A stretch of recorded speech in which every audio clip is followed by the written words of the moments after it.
Guys, naka-experience din ba kayo ng ganito after giving birth?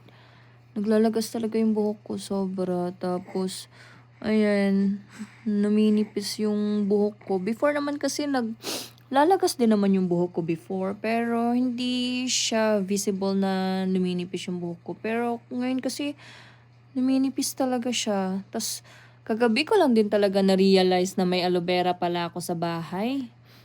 Nung pagpasok ko sa loob ng bahay, nakita ko may aloe vera pala ako. So, ginawa ko this morning, bago ako naligo, nilagyan ko siya ng aloe vera. Kasi alam ko yung aloe vera, gamot siya sa, yung paglalagas ng buhok eh.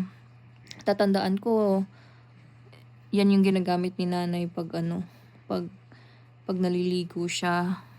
Yan yung last na pambanlaw niya. Binababad niya sa tubig tapos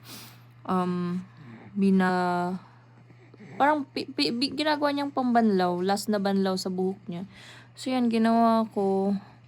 Dahil nga naglalagas yung buhok ko, pinahiran ko lahat ng area, yung scalp ko para try lang natin, baka mag-effect naman siya, tas hindi na siya maglalagas. So, yun lang guys. Nag-worry lang ako. Baka hindi kaya siya binat. What do you think guys? Comment down. Bye!